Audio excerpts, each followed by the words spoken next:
સતગુરુ મહારાજ કી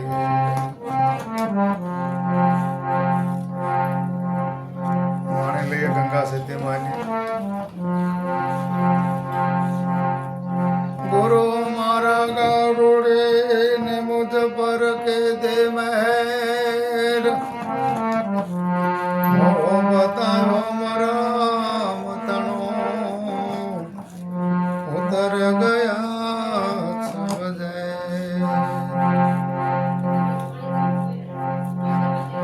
સદગુરુ વસનો નામ થાવ યાદ કારે પાનવાય મેલી દોયંતર કેરા માન રે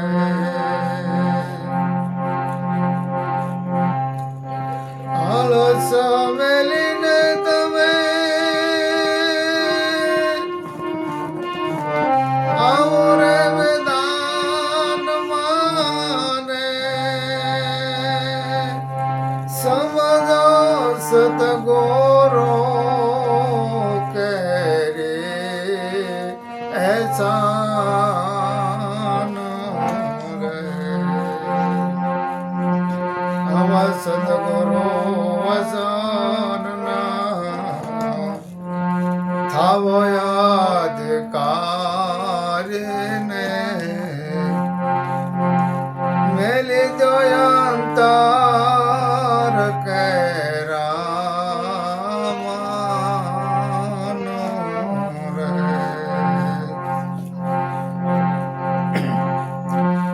અયંતર રે ભાંગ્યા વિના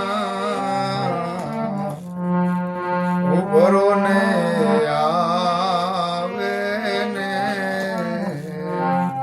નયતાય સાસે સાસે વાત રે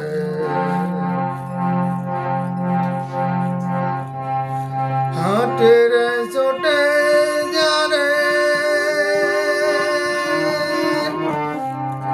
અંતર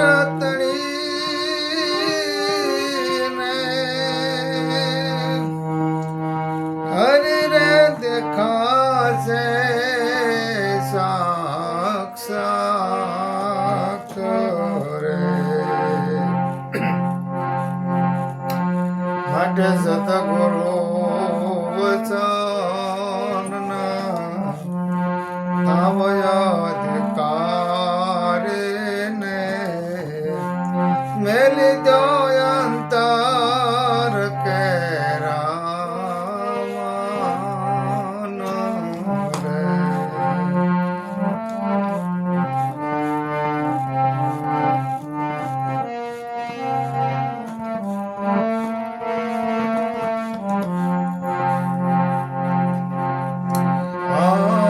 સત્સંગ રસે તો અગમને અપાર સે ને પેવે કોઈ પેવાના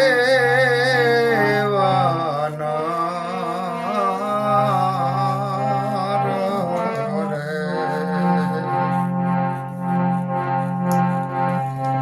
કે ધડ રે ઉપર જઈને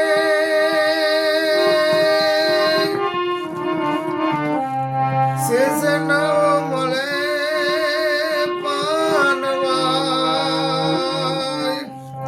ખેલે ખાંડા કેરા ખેલ રે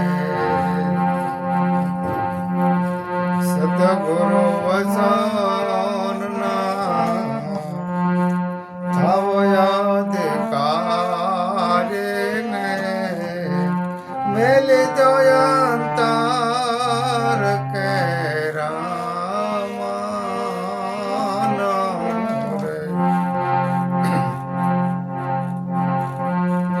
હે તમે રે તમારું યા સરે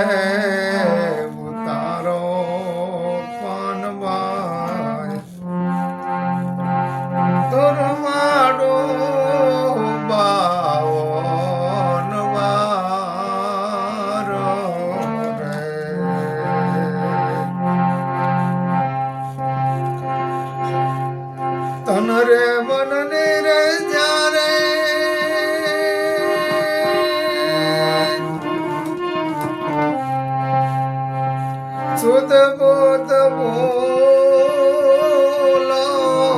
ને ત્યારે રસ પરસ મળશે એક તાર રે સદગુરુ વસનું ના થાવયાધિકારે ને મેલી દયાંતર કે રામાન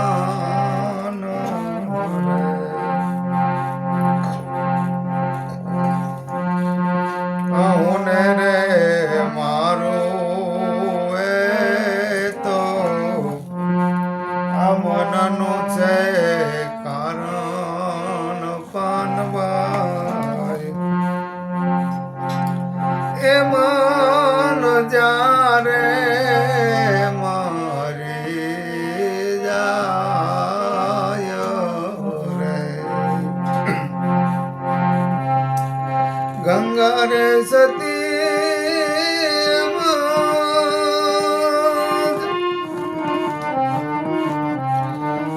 બોલિયા પાનવાય તેને કરવું પડે નહીં બેજો કાયો રે માટે સતગુરુ વચનના થાવય દેકારે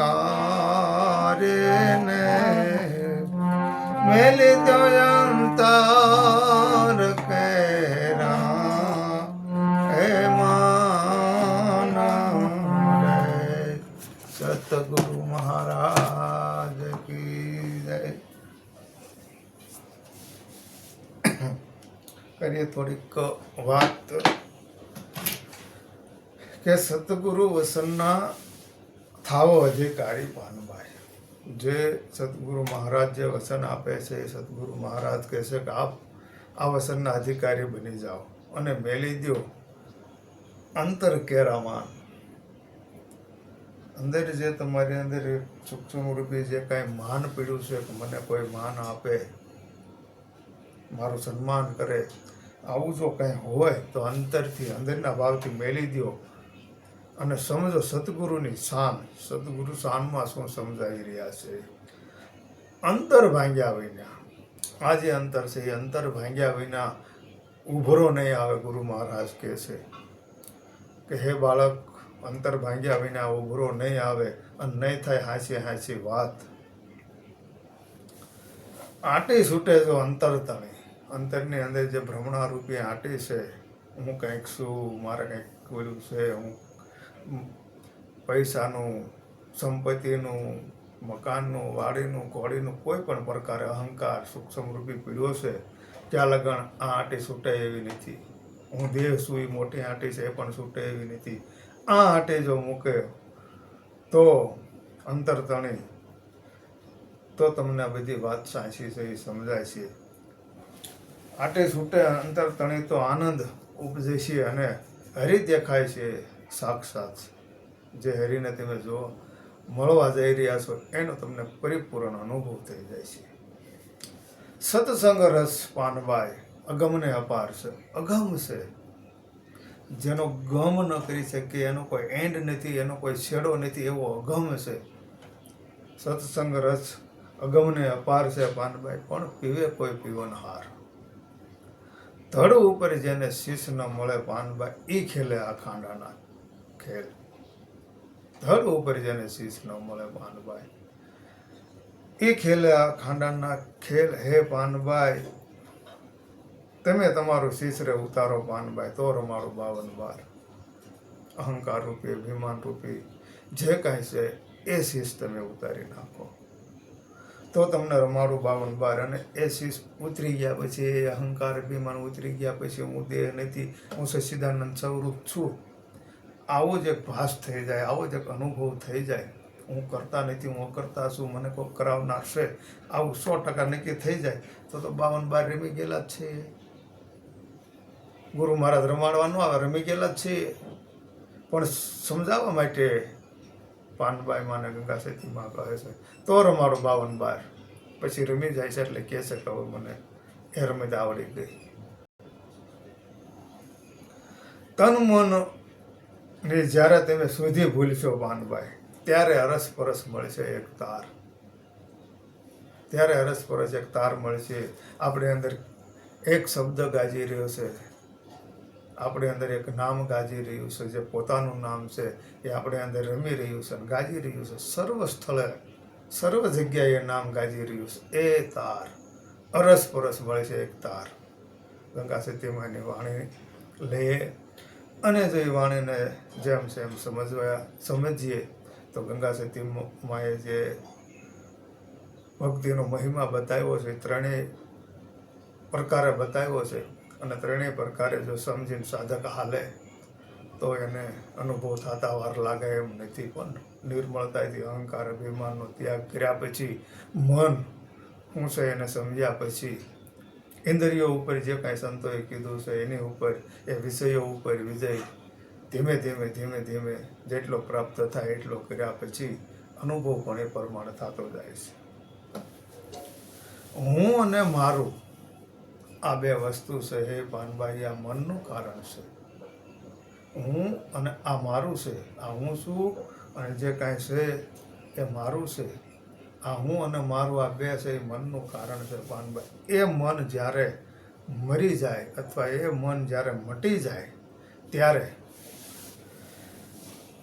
ત્યારે એને કરવું પડે નહીં બીજું કાંઈ, અને પછી એને કરવું હોય એમ પણ થાય. આવું ગંગા સતીમાં પાનબાઈને સમજાવી રહ્યા છે.